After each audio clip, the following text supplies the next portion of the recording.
Muito boa tarde a todos. Queremos, primeiramente, agradecer ao Sol Nascente por nos dar essa oportunidade de, mais uma vez, estarmos no live para abordarmos um tema que julgamos ser atual e atuante também. E este tema será debatido em formato de uma mesa redonda, onde temos, de facto, conosco os nossos preleitores, se assim os podemos identificar, os nossos convidados de painel. E esta atividade prende-se nos 10 anos que, de facto, o Sol Nascente estará comemorando este ano. E nesta senda, hoje, nos propusemos em falar sobre a inclusão socioeducativa das crianças e alunos com transtorno do espectro autista, o que necessariamente julgamos ser um tema de grande relevância, pelo facto de que tem sido com alguma prática aparecendo não só nas famílias e de modo igual também nas escolas, o que vai implicar de nós hoje fazermos uma reflexão, julgamos ser holística, para podermos permitir que aspectos ligados a este transtorno venham a ser então percebido por todos. E nesta senda temos aqui conosco os nossos convidados, que julgamos serem as pessoas autorizadas para poderem tecer considerações a respeito deste tema e que seguidamente então passaremos a apresentá-los. Está conosco na nossa mesa de painel a doutora Gisela Maria de Oliveira Jacob Condoca, que é graduada nesta altura em Psicologia Clínica pelo Instituto Superior Politécnico da Tundavala, isto na província de Lubango, da Huila, se assim podemos dizer, e de modo igual também exerce a profissão de professora na Escola do Ensino Especial do Uambo e terá frequentado como cursos básicos para professores nas especialidades de bilinguismo e língua gestual angolana e curso de intérpretes de língua gestual. Queremos, de facto, desejar boas-vindas à doutora e sinta-se à vontade para juntos então podermos abordar. Obrigada. Ainda na nossa mesa de presídio temos também o nosso convidado, que vem diretamente do Gabinete Provincial da Educação. Estamos a falar do Dr. Ivo Germano Pereira Cangua, que é professor de Educação Especial e também chefe da área de Educação Especial do Gabinete Provincial da Educação, do Uambo, desde 2018. Tem a sua licenciatura em Gestão Empresarial pela Faculdade de Economia do Uambo. Nesta altura também é mestrado em Contabilidade e pós-graduado em Metodologia da Educação Especial pelo Instituto Central de Ciências Pedagógicas de Cuba. Ainda o Dr. Ivo tem formação em técnica de trabalho com pessoas com deficiência intelectual e também tem o curso de linguagem gestual angolana. Também retiramos votos de boa tarde, Dr. Ivo. Boa tarde, obrigado. Também estamos a estender as nossas saudações ao Dr. Edmundo, que representa o Sol Nascente pelo facto de ser docente. O Dr. Edmundo responde pela graça de Edmundo da Costa Francisco, que também é licenciado em Ciências da Educação, na opção de Psicologia pelo ICE de Benguela, pós-graduado em Psicologia Clínica pela UPRA, no Lubango, e mestre em Aconselhamento Psicológico pela Universidade de Oeste de Michigan, isso nos Estados Unidos da América. Também é membro voluntário e cofundador da Associação Juvenil para a Solidariedade, uma organização voltada à cidadania, educação e saúde preventiva. Portanto, também queremos estender as nossas saudações ao Dr. Edmundo. E a pessoa que vos fala, Samuel Adislaue Palanga, também é docente do Instituto Superior Politécnico Sol Nascente.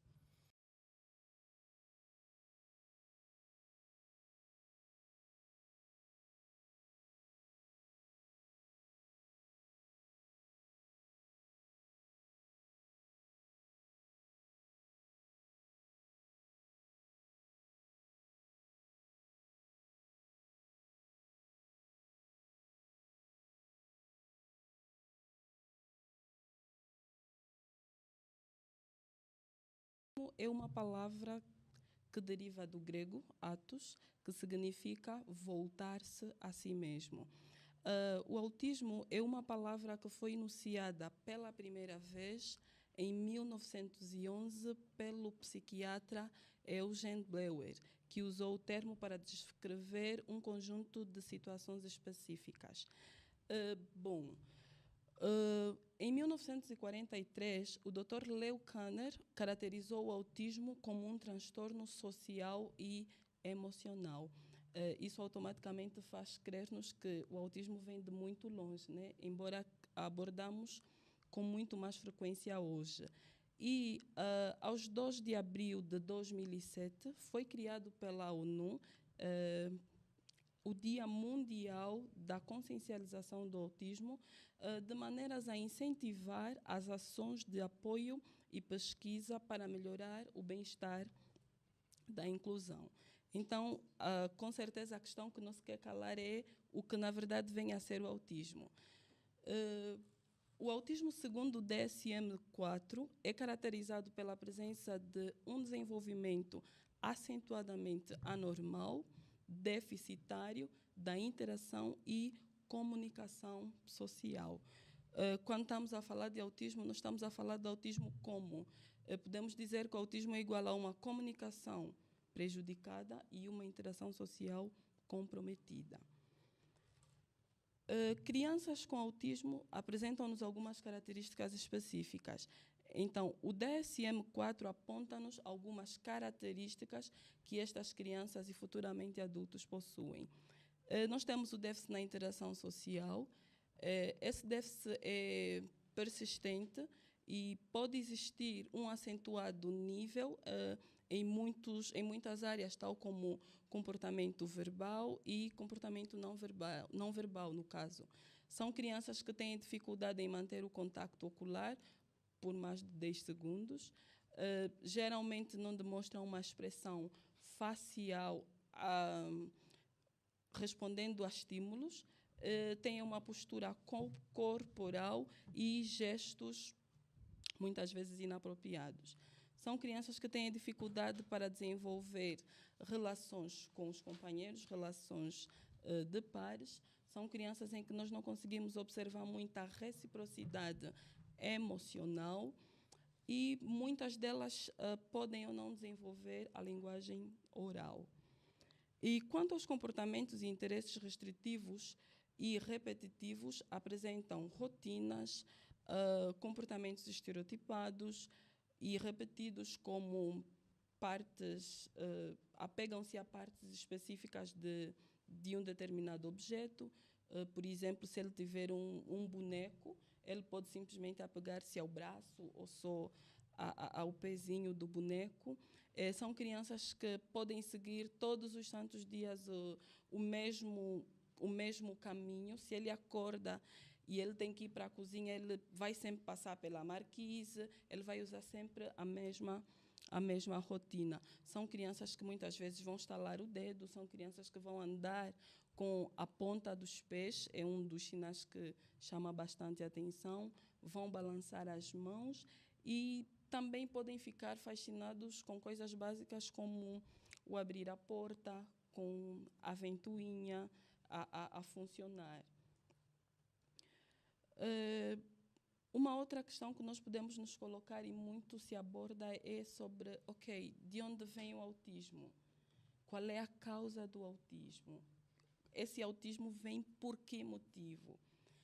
Então, nos anos 70 a 80, abordou-se o autismo como uma condição mais próxima a causas genéticas e hereditárias. Então, nós estamos a dizer que o autismo aponta-se ou aborda-se do ponto de vista genético e do ponto de vista hereditário. Mas, atualmente, com o desenvolvimento da genética, com os avanços neuropsicológicos, o autismo tem sido cada vez mais investigado. E esses estudos mostram-nos que existem mutações genéticas. Podemos associar, para além das mutações genéticas, podemos associar a síndromes, podemos, de igual modo, associar também a doenças metabólicas. Então, podemos olhar e, de uma vez por todas, perceber que, até agora, nós não encontramos uma causa específica do autismo. Vale ressaltar também que a presença de um indivíduo com autismo na família aumenta as chances de, possivelmente, o casal vir a ter mais um filho nessas condições. E sem esquecer que o diagnóstico precoce pode melhorar a vida desta criança.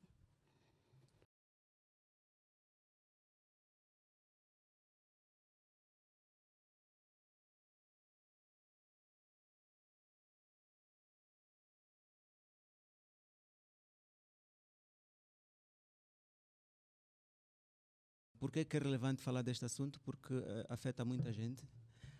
A Organização Mundial de Saúde estima a existência de 70 milhões de pessoas afetadas com o transtorno do espectro do autismo. Isso, em termos práticos, é pensarmos na população angolana, né? 2 vezes mais todos nós que residimos nesse território. Pensar dessa forma, imaginar que há esse conjunto de pessoas em todo o mundo a lidar, que tem de lidar com os desafios que o autismo traz. No nosso país, pelo menos os dados que tinham sido divulgados até 2020, apontava-se para a existência de 576 mil pessoas afetadas pelo autismo. Particularmente, acredito que nós tenhamos muito mais casos do que esses. Eu ouvi alguém há tempos a falar de uma estatística que falava de mais de 2 milhões de pessoas. Os nossos dados estatísticos me parecem que precisam ser atualizados. Entretanto, é evidente que nós temos casos de autismo na nossa sociedade e o autismo afeta a vida da pessoa em termos cognitivos, porque em psicologia nós olhamos para as pessoas com autismo como pessoas com, não muito na perspectiva de doença, Sim. mas muito na perspectiva de condição especial, porque cognitivamente as pessoas com autismo percebem, interpretam o mundo de uma maneira diferente. Isso traz consigo alguns aspectos interessantes, como, por exemplo, talentos, habilidades, mas em termos de percepção do mundo, e como estava a dizer há pouco tempo a minha colega, a percepção de uma pessoa com autismo em relação à realidade à sua volta tende a ser feita de maneira um pouco diferente. Em vez de olhar para um padrão global das coisas, por exemplo, há uma atenção especial a determinados detalhes. A sensibilidade das pessoas com autismo é muito elevada. Por exemplo, podem ouvir sons de forma mais intensa, podem ser mais sensíveis à sensação tátil, ao contacto corporal, e por conta disso podem ter reações geralmente pouco usuais. Se compararmos tais reações às pessoas, os seus pares, né, as pessoas da sua idade, entre outros. E também estive a acompanhar a descrição dos fatores de risco e porque, para compreender o autismo, isto, como estava a dizer muito bem a colega, não há causas propriamente ditas, não são conhecidas, são fatores de risco. Disse muito bem a questão de genética. Há estudos que falam de 15% de possibilidade de serem mutação genética. E há outras perturbações que se fazem acompanhar ao autismo, aí na ordem dos 20%, que faz crer que há aspectos genéticos que interferem sobre esta condição. Eu não sei se a minha colega menciona, mas os homens, as pessoas do sexo masculino, estão mais propensos a terem esse transtorno do que as mulheres. Pelo menos para cada 8 pessoas do sexo masculino com autismo, vamos encontrar apenas uma do sexo feminino com autismo, segundo os dados que são geralmente partilhados. Ter pais mais velhos, quando a mãe tem idade acima dos 30, quando o pai tem idade acima dos 40, também é um fator de risco. Ter parentes ou pais com autismo, como disse muito bem, os estudos apontam para aí 37% a 99% de risco.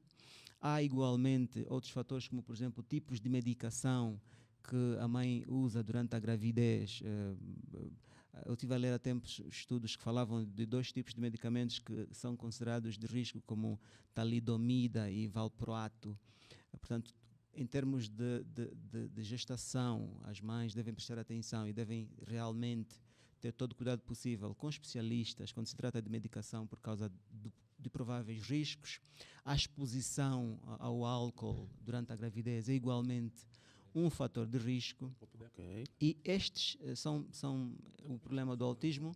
Não é uma preocupação que deve ser circunscrita ao indivíduo, nem à sua própria família exclusivamente, mas é uma preocupação da sociedade, é uma preocupação do Estado.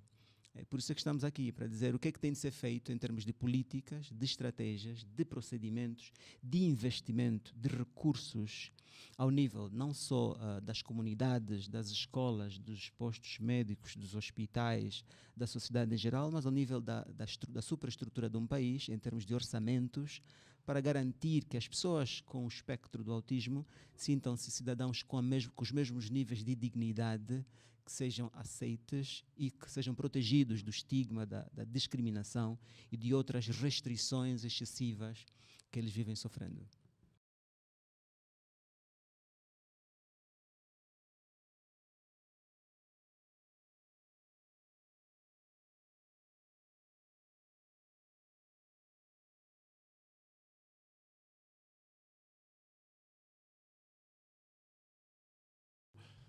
Realmente existe a política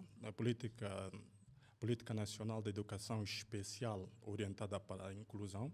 Quer dizer que antigamente só tínhamos uma única escola, tínhamos simplesmente as escolas de ensino especial a receber alunos com necessidade educativa especial, principalmente para o caso do autismo. Atualmente, em função da filosofia educacional atual, as escolas do ensino especial, vão deixar de receber alunos com necessidade educativa especial e as escolas do ensino geral estão a ser preparadas para receber, quer dizer que temos a escola do ensino especial, que antigamente recebia simplesmente alunos com necessidade educativa especial. Atualmente, na nova filosofia, estamos a passar também essa responsabilidade, que as escolas do ensino geral consigam receber alunos com necessidade educativa especial. Realmente está sendo um processo porque a escola do ensino especial vai ser transformada em núcleo de apoio à inclusão. Núcleo de apoio à inclusão que os profissionais da educação especial sairão da escola sairão do núcleo de apoio à inclusão, que antigamente foi a escola do ensino especial, passarão a prestar serviços na escola do ensino geral para que os professores do ensino geral consigam trabalhar com alunos com necessidade educativa especial. Principalmente estamos a falar do autismo. É possível realmente agora matricular alunos com necessidade educativa especial, no caso do autismo, em algumas escolas. Em função da questão, por exemplo, que tem que haver professor itinerante, né? Professor que acompanha os alunos, que acompanha o processo de matrícula, o processo de estudo na escola do ensino geral. Nós temos poucos profissionais. Então, para o AMBO temos considerado 87 escolas inclusivas. São escolas que nós já temos passado formação, de maneira que os professores consigam receber alunos com necessidade educativa especial.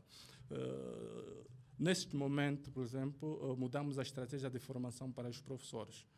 Mudamos a estratégia de formação como todas as sextas-feiras recebemos professores na escola do ensino especial, recebemos professores do ensino geral para receberem formação em técnica de educação especial.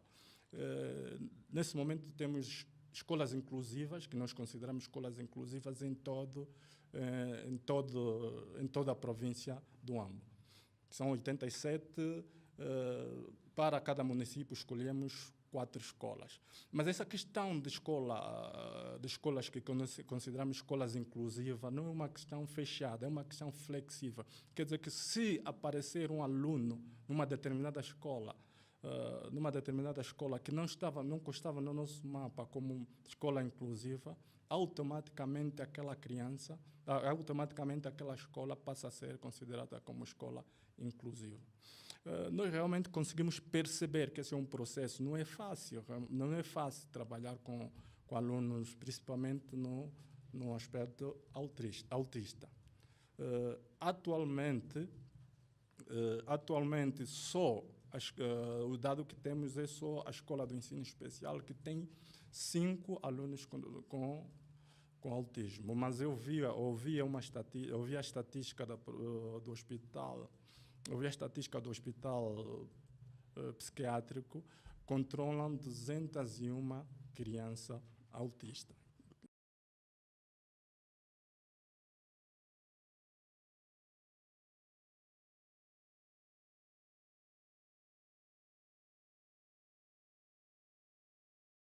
O que é que torna uma escola inclusiva?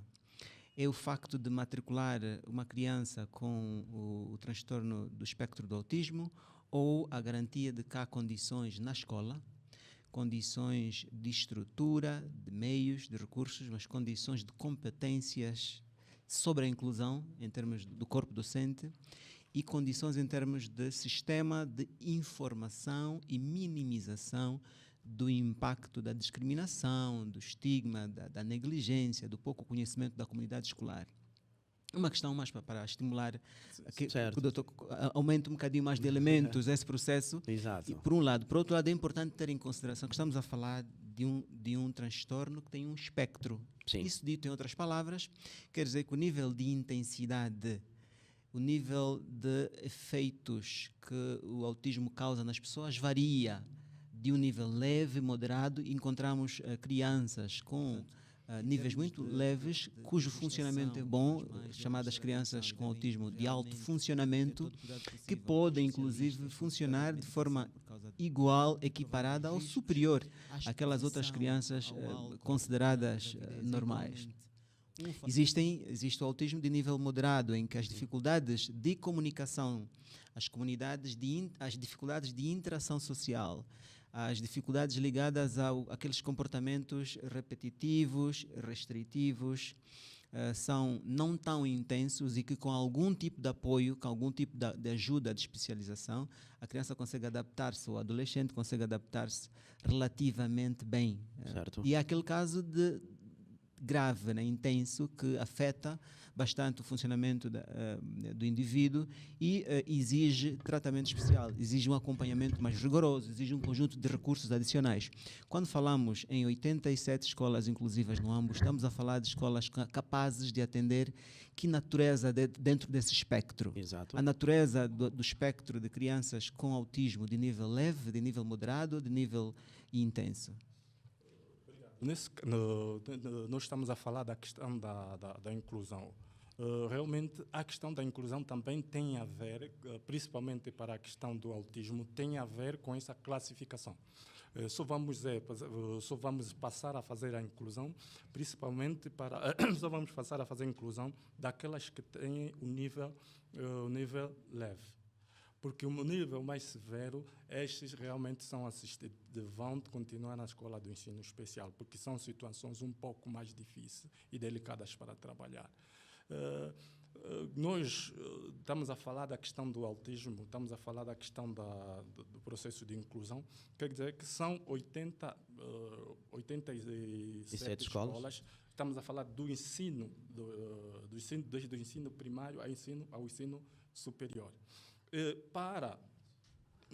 Estamos a falar de inclusão no contexto de quase todas as deficiências, né? Deficiência auditiva, deficiência visual. Então estamos a falar considerar essas escolas inclusivas. Por quê? Por que nós estamos a considerar essas como escola inclusiva? Estamos a considerar essas escolas como escolas inclusivas porque são as escolas que a maior parte dos professores já têm recebido formação para trabalhar com alunos com necessidade educativa especial. Eu penso que um outro elemento muito importante a termos em consideração são os desafios que o nosso país tem em garantir que haja instituições preparadas para fazer o diagnóstico precoce Naturalmente. do transtorno do espectro do autismo. Nós sabemos que o autismo, quando identificado cedo, e cedo é possível identificar o transtorno do espectro do autismo antes dos 3 anos de idade, se existem condições, e o sucesso no acompanhamento, no tratamento, na elevação das capacidades da pessoa com autismo poder levar uma vida relativamente independente, com maiores níveis de dignidade e inclusão social, dependem da identificação o mais cedo possível e da intervenção intensa e precoce.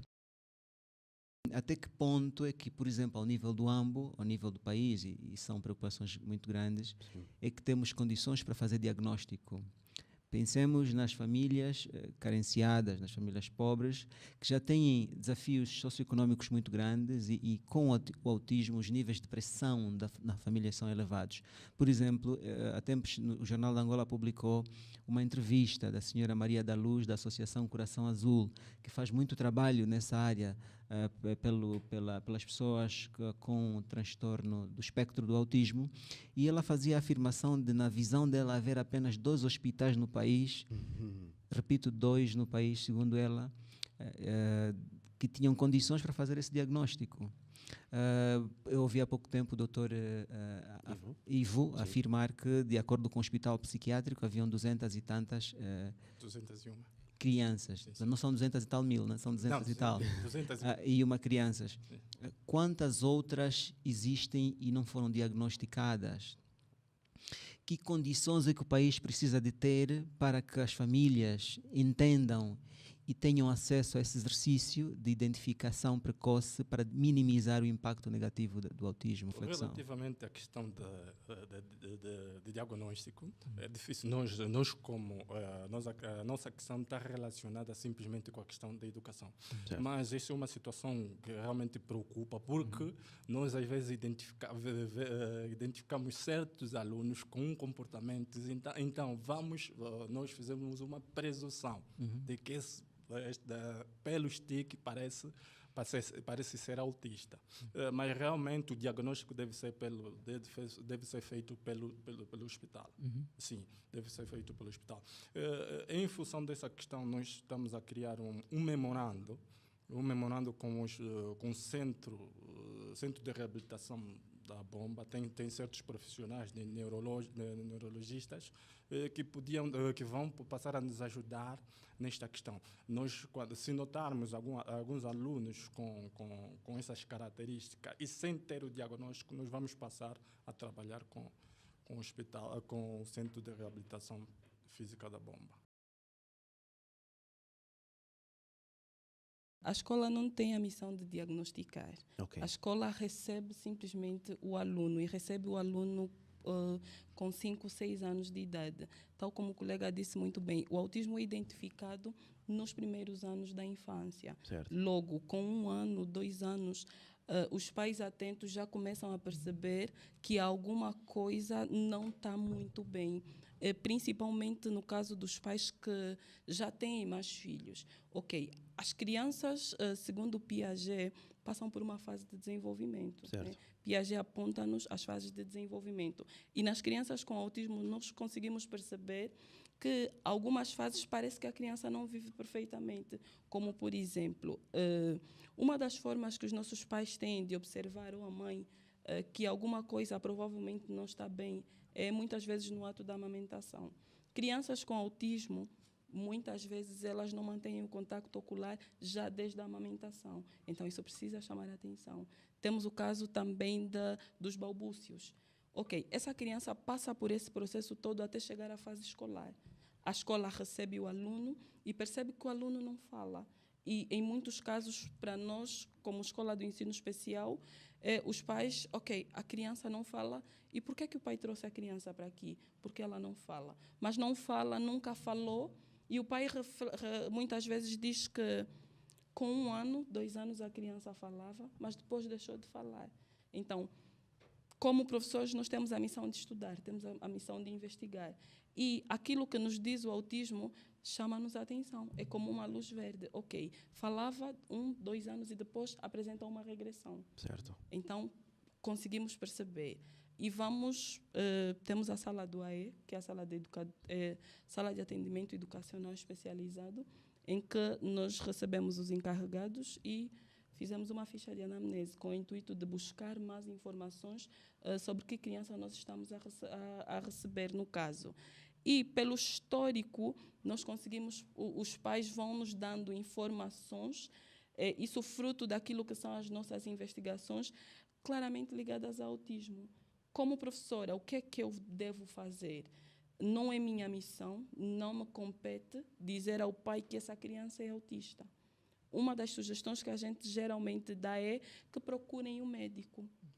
Ok, a criança não fala. E a primeira questão é sempre, pai, já fez alguma consulta? O que é que o médico diz? Porque o diagnóstico de autismo deve ser dado ou pelo neurologista ou pelo médico psiquiatra. E nunca por um professor ou por um outro profissional. Por que vamos falar do neurologista? Porque o neurologista, através de exames visuais, ele pode pedir talvez Uma ressonância magnética, um TAC. Ele consegue perceber algumas alterações a nível do cérebro. Certo. Mas também há aqueles casos que as crianças não apresentam alterações a nível do cérebro, mas apresentam-nos comportamentos ligados ao autismo. Então, nessa investigação, após o pai ter ido ao médico, nós pedimos sempre o relatório e muitos deles não vão.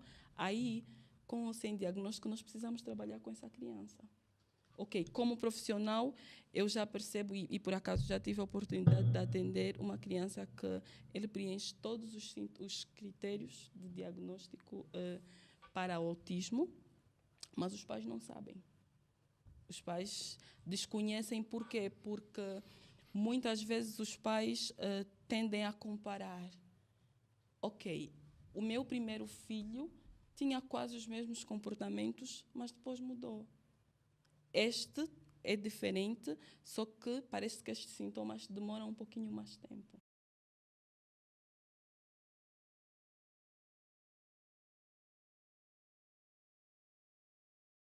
Estamos a falar de autismo, nós precisamos sempre levar em consideração o diagnóstico diferencial. E se não for autismo?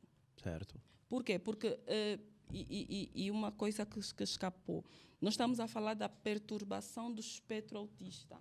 E uma questão que se podia colocar é, por que perturbação do espectro autista e não só autismo? Bom, até antes da edição do DSM-5, falava-se, o DSM-5, né, quando falamos do DSM-5, nós estamos a falar do manual que vai abordar especificamente sobre as deficiências estatísticas mentais. Certo. Então, o DSM-4 apontava simplesmente para autismo. Já o DSM-5 aponta-nos para a perturbação do espectro do autismo. Por quê? Porque essa perturbação engloba, para além do autismo, outras 4 perturbações. São perturbações ou são transtornos que apresentam geralmente algumas características semelhantes. Então, daí, quando eu estiver a falar do autismo, eu preciso sempre fazer um diagnóstico diferencial. Ok, é autismo? Ok, mas parece que pode ser síndrome de Asperger, que faz parte do espectro. Certo. Ok, mas parece que pode ser síndrome de Rett. Ok, mas síndrome de Rett, nós estamos diante de um rapaz. E os estudos nos mostram que a síndrome de Rett é predominante no sexo feminino. O sexo masculino não nos apresenta tanto assim. Então, eu não posso sair ali afirmando que é ou não autismo. Essa é uma boa pergunta, porque como é que se chegou a essa conclusão? Sim. Os estudos feitos com pessoas com o espectro, do transtorno do espectro autista, Sim. acabaram revelando que a maioria das pessoas que era afetada era do sexo masculino. Portanto, não há uma explicação clara a respeito disso. Então, disse que ser do sexo masculino é em si mesmo um fator de risco. Caramba.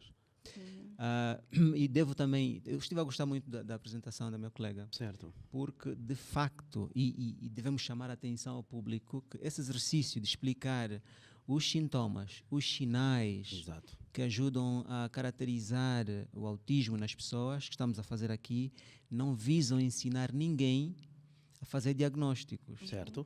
As pessoas nos estão a acompanhar e pode ser que alguém tenha familiares ou amigos ou conhecidos que tenham um ou outro sinal. As pessoas não estão autorizadas a depois concluir de forma precipitada que este ou aquele tem o transtorno do espectro autista.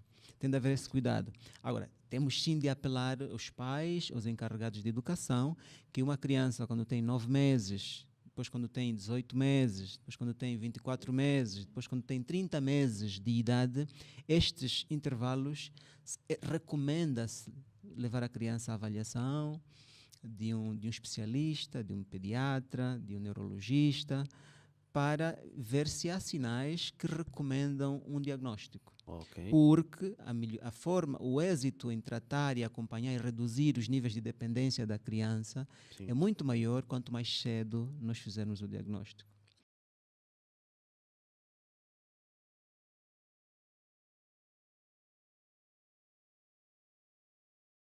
Quando falamos do autismo, nós dissemos que as crianças com autismo, a maior parte têm comprometimento na fala. Ok. Mas, e muitas vezes podemos sair diagnosticando de que esta criança é autista, sem levarmos a possibilidade de que ela pode estar simplesmente com um atraso na fala. Sim. E esse atraso na fala pode ser tratado. Com terapias, muitas crianças evoluem e automaticamente nós não fechamos o diagnóstico de autismo.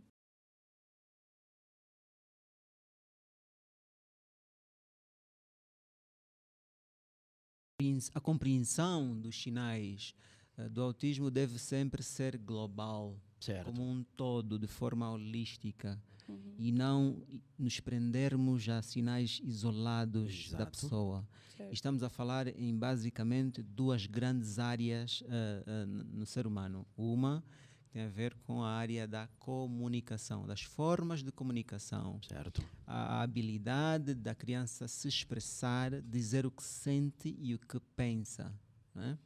Outra, a sua relação com outras pessoas, a sua interação social. Enquanto que na área da comunicação não é só a dimensão da expressividade da criança, a habilidade dela falar ou se comunicar, mas também a sua capacidade de captar dos outros e interpretar as mensagens. Enquanto que na área da interação social, não é apenas o facto da criança não gostar muito de estar com outras, Exato. mas é uma tendência de ficar muito sozinha e ter comportamentos muito repetitivos, padrões de comportamentos muito repetitivos, que indicam que a criança tem pouca tolerância a experiências novas, porque estas experiências novas acabam fazendo-a sentir-se sobrecarregada psicologicamente e emocionalmente, e ela tenta evitar, daí que ela se mantém, ela restringe seu comportamento a um padrão repetitivo. Portanto, ao olhar para esses sinais, temos de sempre ter em vista uma perspectiva global. E mesmo ao nível da interação social, Certo. há igualmente a dificuldade da criança captar pistas ou indícios de emoções nas expressões faciais das pessoas. Ok. Por exemplo, quando se treina os pais encarregados de educação a prestar atenção, para além do que a minha colega estava a dizer muito bem, que a criança tem dificuldades de manter o contacto visual. Às vezes o pai pode dizer, olha para lá, a criança pode não lhe chama a atenção aqueles estímulos do meio à volta, que em condições comuns a criança ficaria atenta, né? Repetimos, mas isto não é para diagnosticar, é apenas para prestar atenção Certo. e agir o mais cedo possível.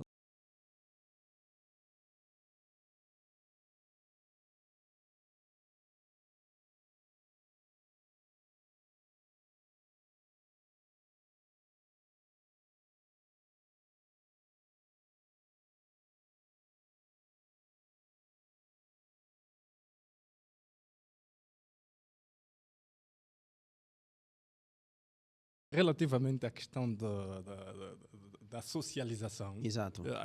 a questão da socialização está ligada, por exemplo, ao diagnóstico precoce. Quanto mais cedo se identificar, vai-se fazendo as sessões de terapia, e isso vai facilitar de maneiras a inibir, por exemplo, a questão de dissocialização. Os pais, por exemplo, quando foram um profissional, e durante a terapia vão ter essa ajuda de socialização. Ok. Então, um aspecto que é muito importante tem a ver com a necessidade de compreender o mundo interno da criança com autismo. Certo. Eu penso que aí é uma base muito importante porque eleva os níveis de consciência sobre os desafios que a criança está a enfrentar, e isso tende a levar as pessoas a serem mais empáticas, Exato. a terem maior preocupação e consideração pelos desafios que a criança vive. É simples, vamos pensar assim: como é que um adulto, uma pessoa considerada normal, se sente quando quer transmitir uma mensagem e não consegue? Qual a sensação?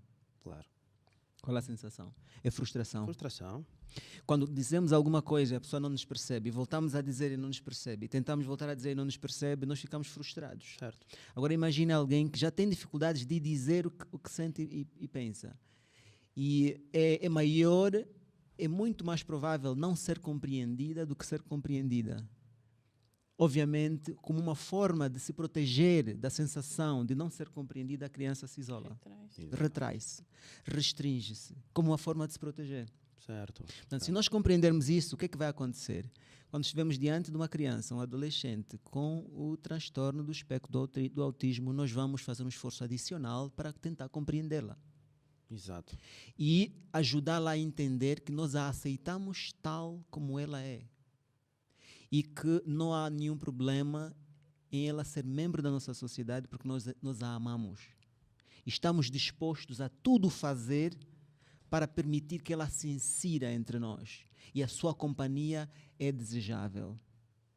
Esse é um aspecto fundamental. Por quê? Porque diminui os níveis de nervosismo e da ansiedade na criança. Certo. A aceitação condicional é um fator-chave. E isso passa por psicoeducação. Psicoeducação a partir das famílias. Porque, obviamente, uma família com um membro com um transtorno do espectro do autismo tem desafios adicionais. Não nos referimos apenas aos não menos importantes desafios socioeconómicos, mas também psicoemocionais. Por exemplo, as mães, especialmente no nosso contexto, uma mãe com um filho com o espectro do transtorno autista vê-se com muitos desafios. E nós todos sabemos que as mães, as mulheres, exercem um papel muito grande do ponto de vista económico na família, mas também acaba sendo, em boa parte dos casos, sua responsabilidade estar aí por perto. Não poucas vezes nós ouvimos uma mãe com um filho com o transtorno do espectro autista dizer: se eu desapareço, ninguém vai cuidar do meu filho como eu cuido. Certo.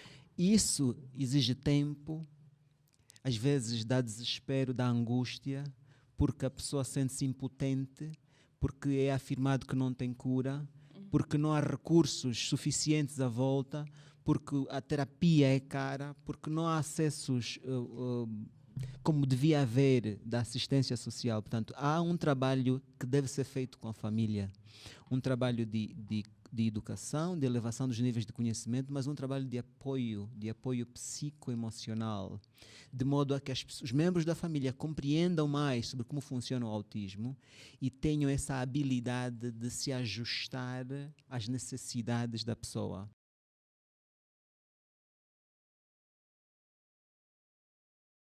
E sem falar que um diagnóstico de autismo, podemos afirmar que é uma volta de 360 graus para uma família. Nenhuma mãe que carrega o seu filho 9 meses espera que com 2, com 1 ano, o seu filho não consiga dizer mamã, papá. Exato. Então, é uma mudança automática. Tal como o Dr. Eduardo estava a dizer, e muito bem, há uma necessidade muito grande de se apoiar os pais. Pais com crianças autistas são pais, muitas vezes, com extremas crises de ansiedade. São pais que têm constantemente alteração de humor. Porque, tal como o Dr. Eduardo já disse, o autismo é uma doença sem cura. É uma doença, não é uma doença corrigindo, o autismo é um transtorno crônico. Uma condição. É uma Certo. condição crônica. Significa que hoje criança, amanhã adulto continuará sendo adulto com autismo. Que implica dizer que é permanente, não é permanente. temporário. A única coisa que nós podemos fazer é aliviar. Por isso é que o diagnóstico precoce pode melhorar significativamente a vida dessa criança. Então, pais com crianças com autismo fazem-se constantes questões como: hoje ele é uma criança, como é que ele vai ser amanhã quando ele for adulto? Certo. Pais com crianças autistas, e tal como o Dr. Eduardo já disse, o autismo tem níveis. Nós temos o leve, o moderado e o severo, se assim podemos afirmar. Crianças com autismo leve, muitas vezes até nem se percebe, mas do moderado em diante já percebe-se um pouquinho mais. São pais que vivem numa incerteza total. Ele pega o filho para ir passear e, no caso de ser aquela criança agressiva, ele não sabe que tipo de crise ele pode desenvolver na rua. Muitas vezes são crianças que se metem, que ficam a chorar, tornam-se agressivas. Então, a sociedade precisa olhar para esses pais, porque, na verdade, são heróis. Certo. São heróis. Certo. Adicionar também que é uma preocupação da família, mas é também, fundamentalmente, uma preocupação do Estado, Sim. porque crianças ou adolescentes, vamos assim dizer, as pessoas com o transtorno do espectro do autismo estão mais expostas a determinados riscos, por exemplo, o risco de serem exploradas. Exato. Há estudos que dizem que as crianças com autismo e adolescentes acabam sendo, em alguns casos, alvo fácil de abuso sexual, por exemplo, de assaltos, por exemplo. E então o Estado tem de criar estratégias que minimizam tanto quanto possível tais riscos. Nessa altura, na visão do Dr. Edmundo, de forma pontual. Vamos lá. Sim. O Estado deve... Eu gostei de ouvir sobre a política nacional Exato. de inclusão. Sim. Mas as políticas por si só não resolvem problemas. Elas têm de ser operacionalizadas com recursos, com investimentos sérios. Certo. Desde o diagnóstico, como eu disse no início, temos de ter muitas e suficientes instituições públicas nas quais as pessoas, as famílias possam levar suas crianças para fazer diagnóstico precoce. Temos, igualmente, de multiplicar a capacitação dos especialistas de cuidado de primeira infância, Exato. que lhes possa permitir, muito rapidamente, identificar tais sinais e fazer atuações pontuais, imediatas, de apoio. Temos de criar escolas inclusivas. Quando eu ouvi o Dr. Iva falar das escolas inclusivas, eu penso que as escolas inclusivas não devem ser definidas com base numérica em quantos matriculados com autismo, mas com base nas condições internas de acomodação das crianças com autismo. Refiro-me. Sim. Repare, nós estamos a fazer um exercício muito grande enquanto país em tentar combater as barreiras arquitetônicas por causa da deficiência física. Justo. Isso é importante, perfeito. Esse exercício deve se acompanhar com os transtornos de desenvolvimento múltiplos, incluindo o autismo. Exato. O que penso que está a acontecer é que o investimento público nesta área parece estar muito focado àquelas deficiências com evidências físicas. Ok? E parece haver uma negligência muito grande para os aspectos psicológicos, neurológicos, emocionais de desenvolvimento da criança.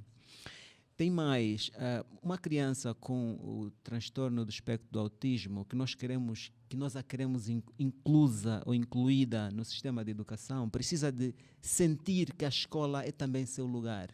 Exato. E isso acontece se ela, quando vai para lá, ela não é olhada como uma pessoa estranha, extraterrestre, bizarra. Certo. Que se ela vai para lá e ela é tratada com respeito, e que se existe um ou outro comportamento de bullying, essa pessoa ou estas pessoas são institucionalmente responsabilizadas. Elas sentem, ok, aqui há políticas e há regras em que eu tenho direitos e os meus direitos são valorizados. E os professores que atendem as crianças devem ter essa capacidade de adequar o processo de ensino às suas necessidades. Há países que estão a ensaiar vários modelos. Angola precisa de estudar modelos próprios, né? Ok. Para não importarmos Sim, em modelos. função do contexto. Mas veja, por exemplo, existe a figura do chamado o colega amigo. Há países que chamam de buddy colleague, que é um colega em salas inclusivas que é treinado especificamente para trabalhar em parceria com um colega com com transtorno do espectro autista, em situações em que ele precisa, quando o espectro é de nível leve ou de nível moderado, por exemplo. Diante desta afirmação, Dr. Edmundo, então faz-nos espécie, e aqui depois vamos chamar também a intervenção do Dr. Ivo, que as características dessas escolas inclusivas nos remetem a entender na não marginalização ou separação das crianças com tal particularidade, ou a ideia de estarem no mesmo contexto educativo. E aqui, como estamos sendo acompanhados também pelas redes sociais, há uma pergunta que tem ligação a esta, e eu aproveitaria já colocar, daí depois vamos ouvir as intervenções, onde temos o nosso internauta, o Dr. David Boio, que questiona da seguinte forma: a inclusão de crianças autistas devem ser feitas através de salas próprias, separadas, ou incluídas com outras crianças, não é? Eu acho que em função desta intervenção faz algum sentido. O que eu penso é, existe o princípio chamado princípio da menor restrição possível. O que é isso? Do ponto de vista do acompanhamento das crianças ou dos adolescentes com o transtorno do espectro autista, o país, as instituições, as escolas devem avaliar todas as formas disponíveis possível, com investimento de todos os recursos possíveis, para restringir o menos possível o acesso de uma criança nessas condições a espaços públicos. Ok. E isso é feito como? Avaliando inicialmente as características específicas da criança, definindo se os níveis de afetação com autismo são leves, se são moderados ou se são severos. Certo. Aqueles casos em que os níveis são severos geralmente exigem acompanhamento mais especializado. Escolas especiais, que estão agora a ser transformadas em núcleos de apoio de inclusão. Sim. Que podem ter essa estratégia do professor itinerante, que está-se a dizer aqui. Mas quando os níveis de autismo são leves, são moderados, o Estado deve fazer um esforço muito grande de ir ao encontro das necessidades da pessoa com autismo e incluí-las em salas que hajam estratégias de maximização da possibilidade da criança ser independente. Estamos a falar, aquela ideia que eu disse há pouco tempo, a figura do colega amigo, que é treinado especificamente a acompanhar esse processo, a capacitação dos professores para esse fim. A inclusão no plano curricular de atividades lúdicas que diminuem os níveis de tensão quando se presta atenção especial à criança. Ok. Portanto, esses são alguns indicadores de como lidar com essa situação. Certo, nesta altura estaríamos também a colocar a mesma questão para o Dr. Ivo, que terá feito menção da existência de 87 escolas inclusivas. E seria, se calhar, mais específico para nos tentar clarificar que características têm essas escolas, como é que tem sido o tratamento dessas crianças com autismo nas escolas inclusivas. Será que tem uma sala especial, não é, separada das demais, ou acontece de facto de forma simultânea? Que característica têm essas escolas inclusivas? Quando nós estamos a falar de uma escola inclusiva, é aquela que aceita a matrícula do aluno, não é? Convive no mesmo espaço físico da escola com os demais dito normais. Quando eu falar de inclusão, a inclusão também vai depender da questão da questão da administração da aula. Quando nós estivermos a falar da inclusão, por exemplo, não é? Se nós matriculamos um aluno numa sala e este aluno tem um conteúdo diferente aos outros, não estamos a falar da inclusão, estamos a falar simplesmente da integração. Então, relativamente a esta situação, o autismo tem que ser, as pessoas com autismo podem ser matriculadas na sala com os colegas ditos normais. Certo. Sim. A primeira situação que tem que se ver é o grau de comprometimento deste aluno. Se é possível fazer a inclusão, se ele vai se adaptar àquele processo de inclusão. Okay. Para, por exemplo, os graus mais Severos. Os casos mais severos são realmente acompanhados na escola do ensino especial. Ok. E aí na escola de ensino especial, onde vamos ter também professores, não é? Especializados para atender crianças com tais necessidades educativas. Ou os professores itinerantes podem dar resposta a estas situações ligadas à educação inclusiva. Por exemplo, ao falarmos de uma sala de aulas onde vamos ter crianças com nível leve e médio, estes podem estar de facto na mesma situação, na mesma realidade educativa. E aí não estaríamos nós a fazer uma análise no sentido de que teríamos que cobrar mais do professor uma intervenção, digamos, mais profunda. O professor não tinha que ser alguém que tivesse de facto algum conhecimento de metodologia para ensino de forma transversal, ou estes professores itinerantes conseguem dar resposta ao processo educativo desta realidade de crianças com tais particularidades? A questão da transformação da escola de ensino especial em núcleo de apoio à inclusão vai dividir, por exemplo, os profissionais de educação especial em dois grupos. Há aqueles que vão ser professores itinerantes. Sim, há aqueles que vão atender os casos os casos considerados severos dentro da escola do ensino especial. Então fica essa divisão. Há certos profissionais que vão fazer o papel de itinerante, que vão trabalhar nas escolas do ensino geral, como profissionais de educação especial, em técnicas, auxiliando os professores do ensino geral em técnicas de educação especial. Sim. Aqueles professores, os professores itinerantes não vão para as escolas do ensino geral para dar aulas, não. Vão simplesmente trabalhar, ajudar, auxiliar os professores do ensino geral na formação contínua, dando formação contínua e formação em serviços. Agora, os profissionais, por exemplo, que ficam na escola, podem atender esses casos que nós consideramos os casos severos. Os casos mais difíceis ficam ainda a trabalhar na escola do ensino especial. Agora, esta questão, por exemplo, do autismo, esta questão da inclusão, nós estamos a ver como um processo. A questão da inclusão estamos a ver como um processo. Por quê? Porque é complexo e principalmente trabalhar com alunos com autismo requer recursos, como é que posso dizer? Recursos humanos, materiais, financeiros. Recursos materiais e humanos muito caros, principalmente para a deficiência intelectual.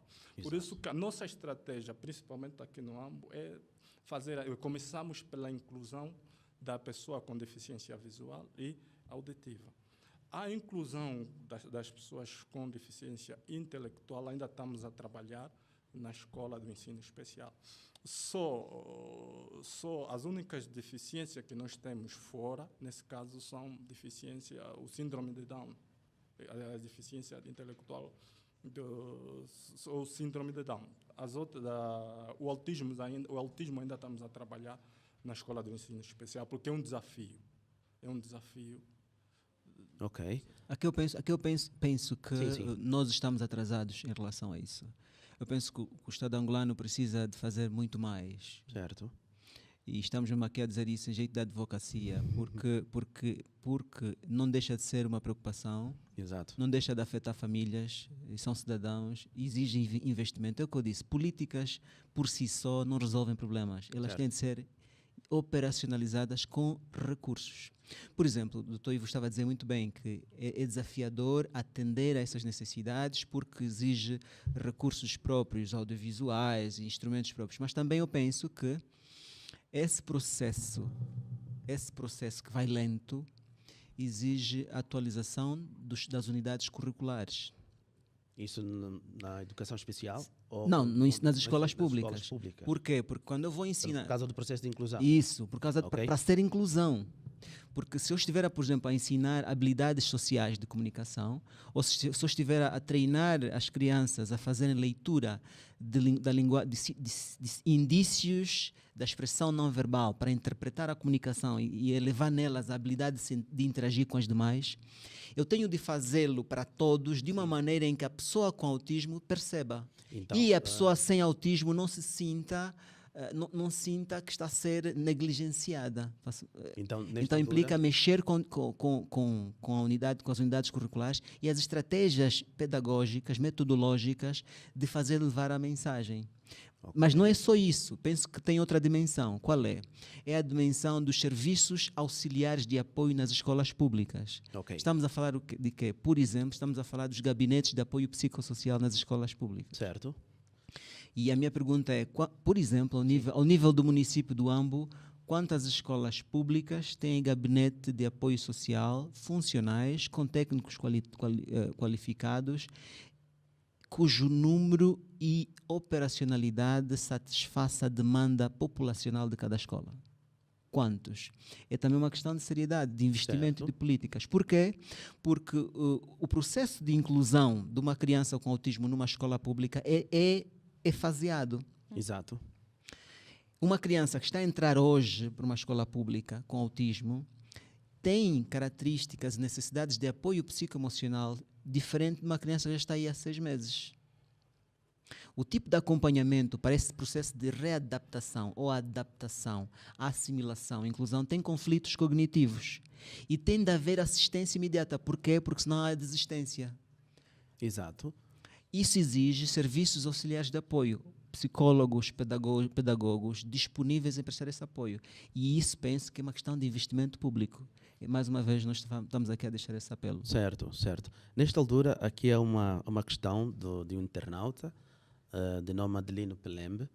Ele diz o seguinte: crianças com autismo pensam diferente, agem diferente, porque seus cérebros funcionam de forma diferente. E coloco uma questão dirigida ao Dr. Ivo, mas vamos estender nesta altura até a doutora Gisela, por ser professora também do ensino especial. Coloca a seguinte questão: gostava de saber como tem sido a prática diária em sala de aulas com estas crianças e quais são os indicadores de avaliação. Como têm sido essas práticas e quais são os indicadores de avaliação? Ok. Estaríamos a falar do papel do professor diante do aluno com autista. Certo. Com autismo, no caso. Dizer que cada aluno é um aluno. E como professor, eu devo criar estratégias, métodos que facilitem a aprendizagem desse aluno. Vale ressaltar que o ensino é o principal objetivo a ser alcançado. Bom, eu quero que o meu aluno aprenda, eu preciso ensinar. Como é que eu vou ensinar o meu aluno? No caso específico do aluno com autismo, eu preciso primeiramente conhecer o meu aluno. E o processo de conhecimento precisa andar junto com aquilo que os familiares vão passar. É muitas vezes o pai que me apresenta numa primeira fase quem é o Antônio, se assim podemos dizer. Por quê? Porque o pai conhece melhor esse filho. Então, ele sabe que diante de situações muito barulhentas, ele desenvolve crises. Então, como pai, quando eu informo isso ao professor, eu já estou a facilitar o processo de ensino. Porque como professor, eu já vou ter em conta eu vou controlar a turma no sentido de que o Antônio não desenvolva crises e consiga ter um ambiente saudável ali na sala de aulas. Eu vou conhecer o meu aluno, quando nós estamos a falar do autismo, nós precisamos perceber que não é a criança autista que vem ao nosso encontro. Não é como com as outras crianças que, ao nos verem com uma garrafa d'água, elas vêm e querem puxar. No caso do autismo, eu preciso ir ao encontro desse aluno. Certo. Eu preciso desenvolver relação de proximidade com esse aluno. Esse aluno precisa olhar para mim e eu preciso chamar a atenção dele. Ele precisa sentir a minha falta. Quando eu consigo entrar na vida dessa criança dessa maneira, eu já tenho uma abertura para poder passar o ensino. Por quê? Porque ele vai perceber que eu sou de confiança. Eu sou Ok. alguém que lhe quer bem. Então, automaticamente, aí já é mais fácil eu trabalhar. Eu vou, primeiramente, saber quem é o meu aluno e aquilo que ele gosta. Eu vou trabalhar em função daquilo que ele me apresenta. Ele gosta de música. Ele não gosta de estar sentado muito tempo. Então, eu quero avaliá-lo. Aí já entrando um pouquinho no capítulo da avaliação. Eu vou avaliá-lo em função daquilo que ele me oferece. Certo. É música, nós vamos trabalhar em música. Ok. No ensino primário, nós temos a disciplina de educação musical. Então, nesse momento, é um momento que eu tenho, de certa maneira, até de elevar ele.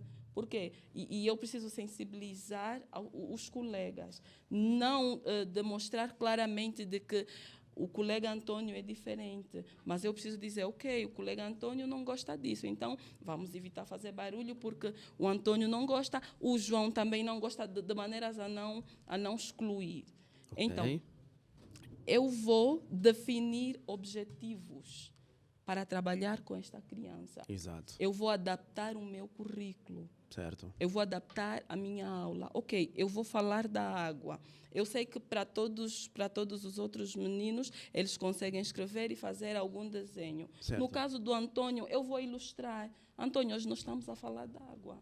Exatamente. O Antônio sabe o que é a água e muitas vezes ele vai ficar calado. Ok, o Antônio, e aí vamos tentar puxar, e aí torna-se mais fácil no caso daquele que é verbal, aquele que consegue falar, consegue responder-nos. E vamos explicar para ele que a água serve para ele tomar banho, a água serve para ele beber. Ok, quando eu perceber que o Antônio captou isso, eu posso usar isso como uma avaliação. Antônio, e vamos usar também ilustrações. É muito mais fácil trabalhar com essas crianças com gravuras. Em vez de eu estar a escrever o quadro inteiro, eu vou ilustrar, eu vou fazer desenhos. Certo. Então, vá lá e identifica o copo de água. Então, eu estou a trabalhar com esse aluno em sala de aulas. Eu vou adaptar o meu plano de aulas. Eu não vou fazer um plano separado, mas eu vou adaptar o meu plano em função deste aluno. Exatamente. Isso, de facto, só reforça a ideia, doutora Edmundo, que é esta necessidade pontual de se fazer não só a alteração das características das escolas, não é? Mas também do próprio currículo. Certo. Porque a ideia de termos uma escola inclusiva não se restringe somente na necessidade de termos que colocar as crianças com tais particularidades juntas com as tidas normais. É importante que, de facto, se faça esta alteração do próprio currículo. E como estamos sendo, de facto, acompanhados pelas redes sociais e vão surgindo inúmeras questões, nesta altura eu colocaria mais outra para podermos continuar aqui com o nosso debate. A internauta Helene Palanga questiona: o autismo pode ser também adquirido? Já que anteriormente estávamos fazendo menção simplesmente aos fatores hereditários e prontos. Será que também é possível que caiamos nesta realidade de adquirir o autismo ao longo do nosso desenvolvimento? E esta questão podemos colocá-la de forma aberta. A doutora Edmundo tem alguma visão em torno disso, já que os fatores até então ainda são desconhecidos? Portanto, os critérios para identificar o autismo exigem que as manifestações sejam identificadas na primeira infância. Que bom. E nesta altura, a primeira infância, vamos obedecer... Primeira infância dos 0 aos 6 anos. Ok.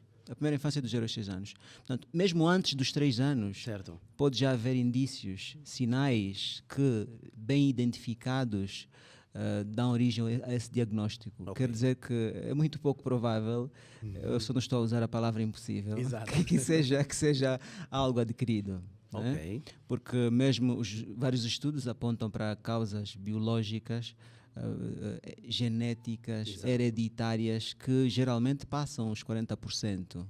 Ok. Porque os fatores ambientais são olhados como fatores de agravamento dos riscos. Fatores que Certo. podem dificultar o processo de desenvolvimento da autonomia ou da independência no funcionamento da pessoa. Ok.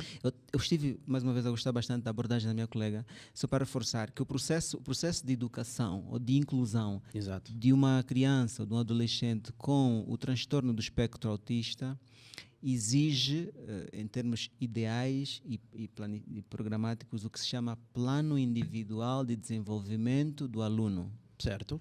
O Plano Individual do Desenvolvimento do Aluno é um documento concreto que diz os níveis de autismo que a criança tem, se é leve, se é moderado ou se é severo.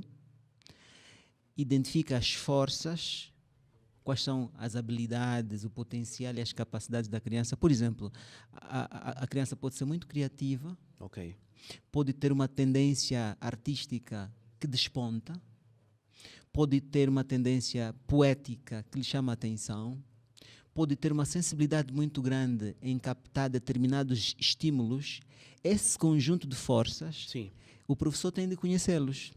Daí a ideia de termos um professor que de facto Capaz. seja transversal. Competente. Exato. Para quê? Para esse processo que a minha colega estava a dizer, de adaptar o currículo e as aulas, deve visar a aproveitar todo o potencial, Certo. todos os talentos, todas as competências, todas as capacidades, todas as habilidades que a criança tem. Porque ela é uma criança diferente, como disse o Dr. Pelembe, né? Exato. Uma criança diferente, seu cérebro tem sensibilidades específicas, Exato. seus níveis de sensibilidade são diferentes, seus níveis de percepção são diferentes. Então, entender o potencial é fazer o que se chama uma abordagem focada na força Certo. e não focada na fraqueza. A abordagem orientada na força maximiza o que a criança sabe ou o que ela pode ser mais fácil de ser levada a fazer. Ok. E o plano individual de Doutor, repita desenvolvimento... essa parte, por favor. Repita Sim, essa a abordagem focada na força Exato. maximiza aquilo que ela já sabe Certo. ou aquilo que ela tem maior facilidade de fazer. Certo. Então é por isso que a colega estava dizendo, nós vamos ao encontro dela. Ok. Vamos ao encontro dela e não é possível ir ao encontro da criança com autismo quando ela não é devidamente conhecida. A sua situação tem de ser bem identificada e bem clara. Um outro aspecto importante é que o processo de educação de uma criança com autismo deve sempre, com rigor, seguir o processo do mais simples possível Ok. e gradualmente ao complexo. Por quê? Para minimizar os riscos de frustração em sala de aulas. Exatamente. Então, as coisas muito simples devemos demorar um bocadinho nas coisas simples. Para quê? Para levar na criança a autoeficácia. A autoeficácia é a crença de que ela é capaz. Que bom. E esse processo gradual crescer deve ser também passando por um processo deve caminhar do concreto ao abstrato. E quando a colega falou das ilustrações, por exemplo, uma debilidade da criança é captar sinais não verbais e interpretar linguagens de forma a ter interação, usar imagens, treinamento com imagens de rostos diferentes, com expressões faciais e emocionais diferentes e ajudar a criança a detectar isso com as outras. Exato. É um exercício fantástico. Eu penso que daqui a pouco nós podemos também falar das psicoterapias e do aconselhamento que podem ser feitas, que são diversas. Certo. Doutor, nós como estamos a correr contra o tempo, nesta altura, bom, daríamos a palavra ao doutor Ivo também para tecer considerações? Nesse caso, a questão que nós estamos aqui a abordar relativamente à questão da inclusão, o fundamental, né, por exemplo, para este processo é o relatório, não é? O relatório que vai nos ditar, por exemplo, se este aluno pode ou não, por exemplo, ir para o processo de inclusão. Este relatório é elaborado por quem, doutor? Quais são as características? Relatório médico, né? Ok. Especialista de diagnóstico. Ok. Sim. Esse aqui é o fundamental. Exato. É em função desse que nós vamos apegar para o processo de inclusão. Ok. Eu acho que agora pensamos que o momento é oportuno para tentarmos fazer aqui algum enquadramento psicológico do impacto que tem na família, que tem na sociedade, que tem na escola, não é? De pessoas com tais particularidades. E nesta altura a questão também do estigma, que muitas das vezes as mesmas vivenciam, e estaria a estender essa interpretação, se calhar aí para a doutora Gisela, que é para depois passarmos ao doutor Edmundo, porque acredito que faltam-nos sensivelmente 7 a 8 minutos. Doutora, qual é o enquadramento que podia fazer nesta altura? Bom, a única maneira de nós conhecermos aquilo que é o transtorno do espectro autista, do espectro autista, é a divulgação, é o conhecimento. É necessário conscientizar as pessoas que o autismo existe e que o autismo muitas vezes está dentro das nossas casas. Exato. Esse é o primeiro passo. Então, quando nós conhecemos, automaticamente nós podemos começar a trabalhar nisso. Quando o pai sabe que tem um filho autista em casa, ele vai mudar, ele vai arranjar estratégias. Se o filho não fala, ele pode, por exemplo, optar por uma comunicação alternativa. Nós vemos casos de crianças com autismo que, quando querem alguma coisa, eles, se tiver ao seu alcance, eles vão e simplesmente pegam.